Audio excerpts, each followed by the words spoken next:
Hello and welcome to the North Coast Journal Preview, where we take a look at the stories being covered in the current edition of the North Coast Journal.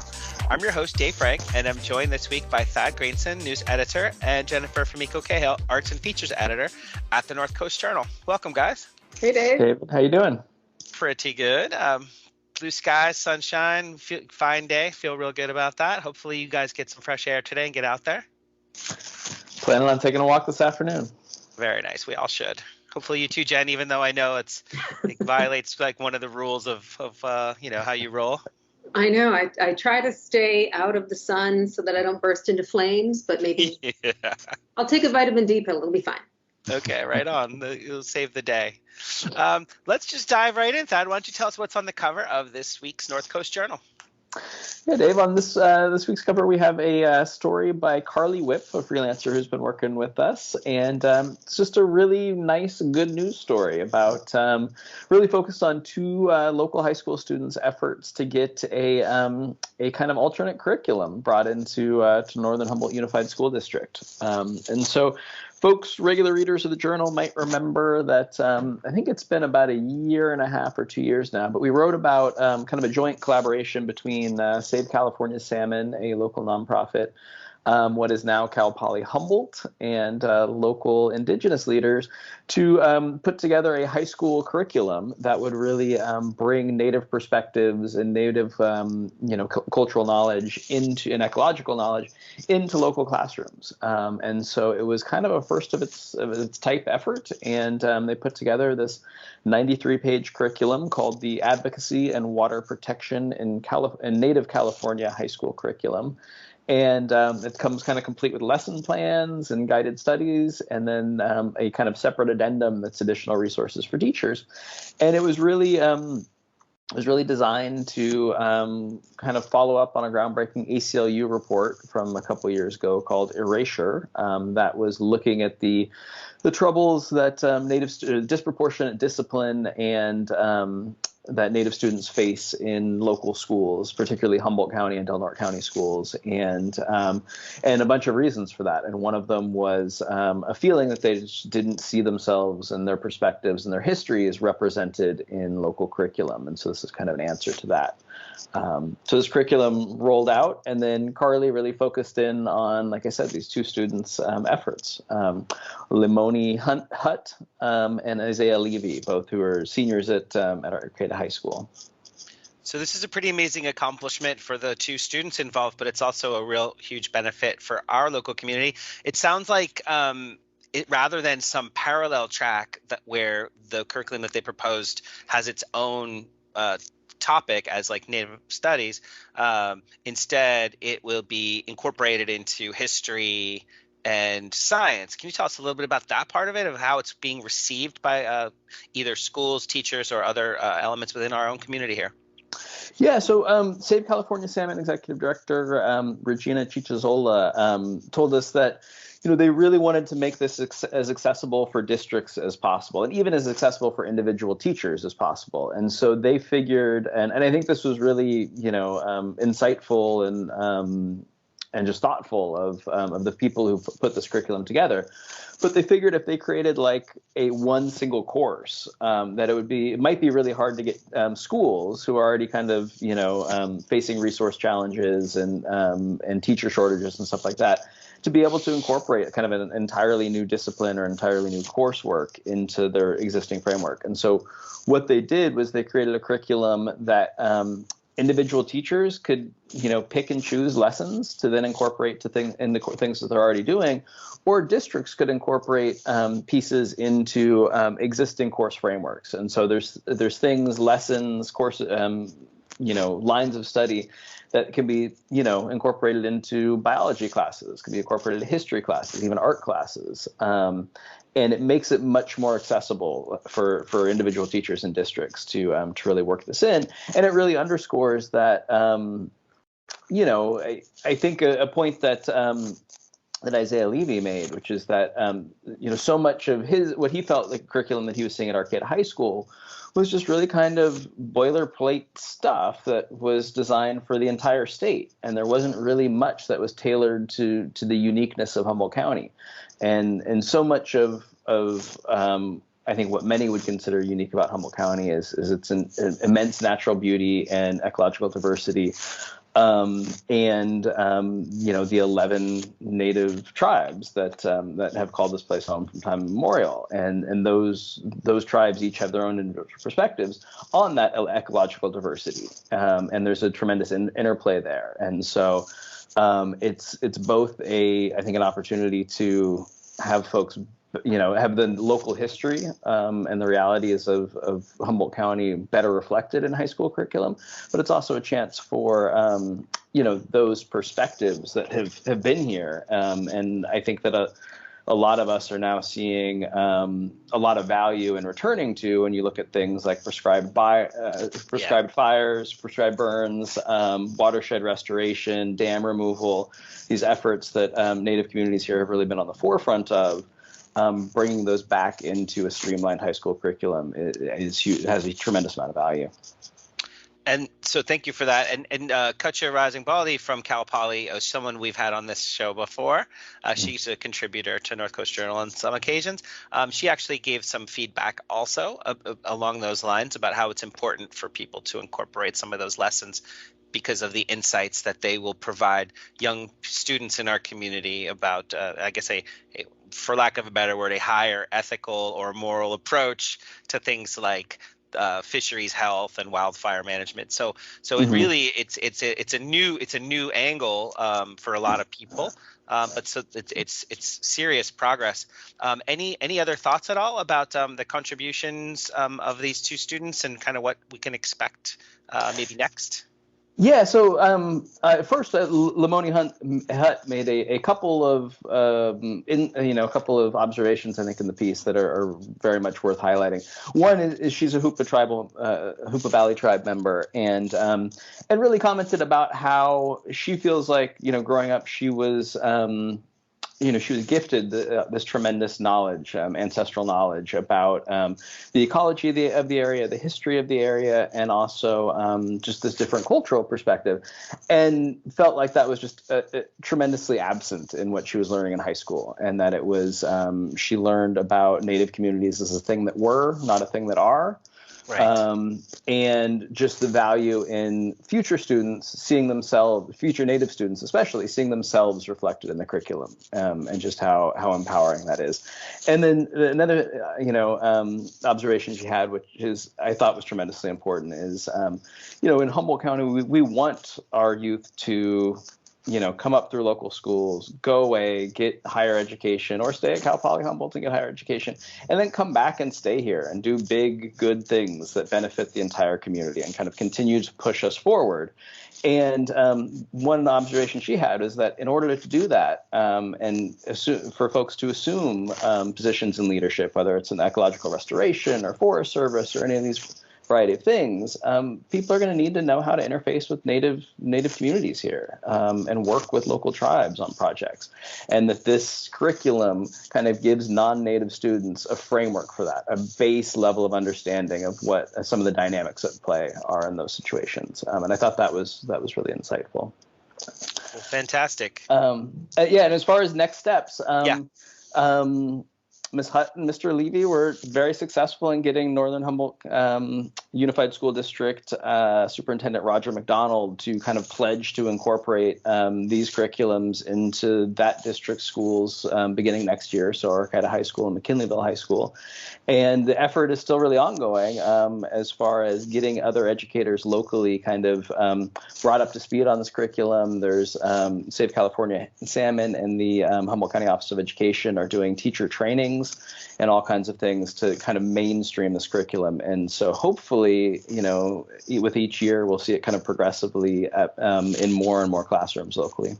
accessible to more and more students. Yeah, fantastic accomplishment. And I saw at the end there, just so folks know, these are very successful students in our community.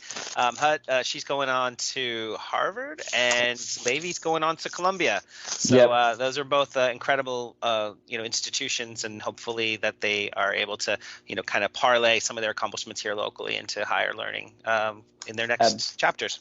Absolutely. And when they go on to do brilliant things, you can say that you read about them first in the Northwest Journal. There you go. Right on.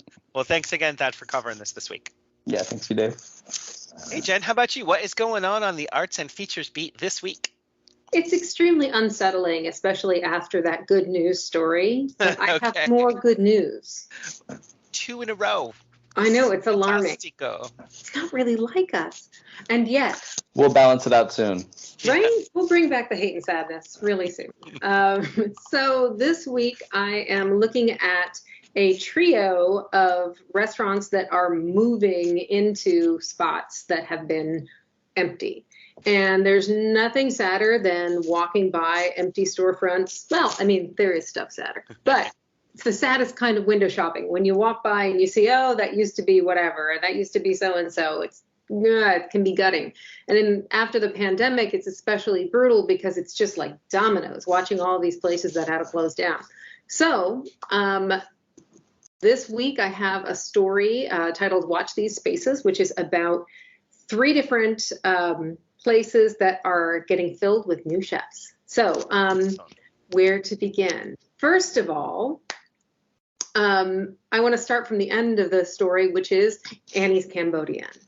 When last we left Annie's Cambodian, they were looking for a new spot. As you may recall, the spot down on, is it 5th Street, 4th Street? That helped me. 5th Street. 5th Street, thank you.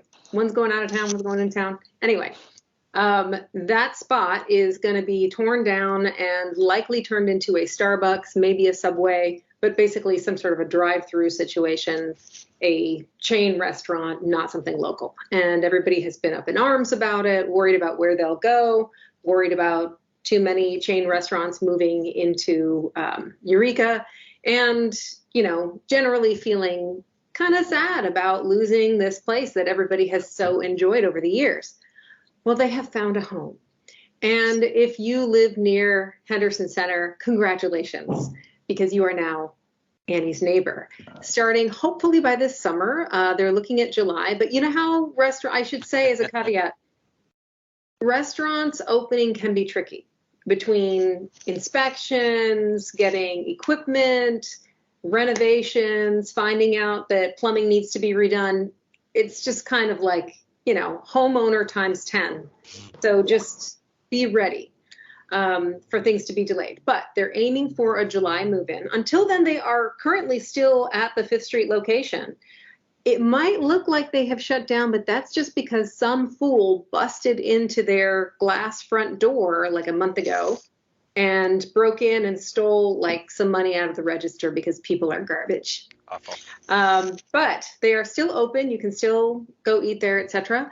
But they are going to be moving into the former spot of Manzanilla. You may recall, Manzanilla is now a food truck where you can get gyros and other delightful sandwiches and things made on freshly baked flatbreads. Yay for them.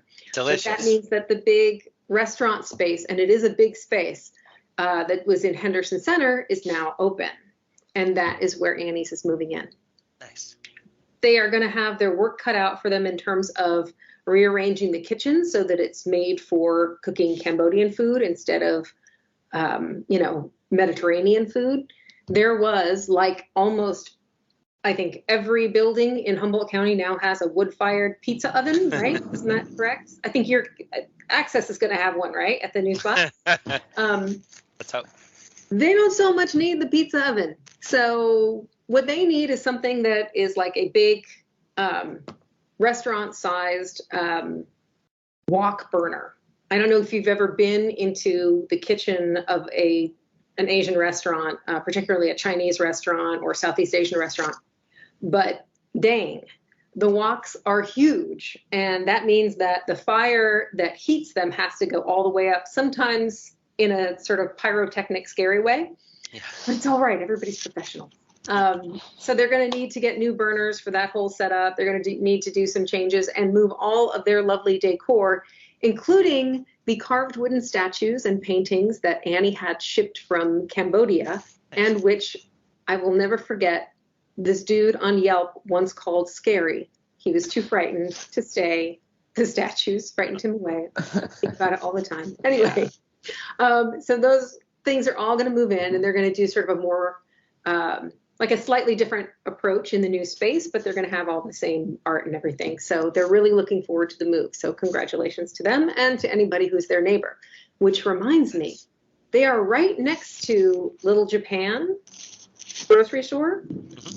They are a block away from Hunan, which you might remember has both Chinese and Lao items on the menu. And on that street, there's also the Lao Oriental Market. So I ask you, how many Asian businesses do we need in a 2-block radius to call it an Asian food neighborhood? I'm down. Right? So anybody wants to open a noodle shop, let me know. And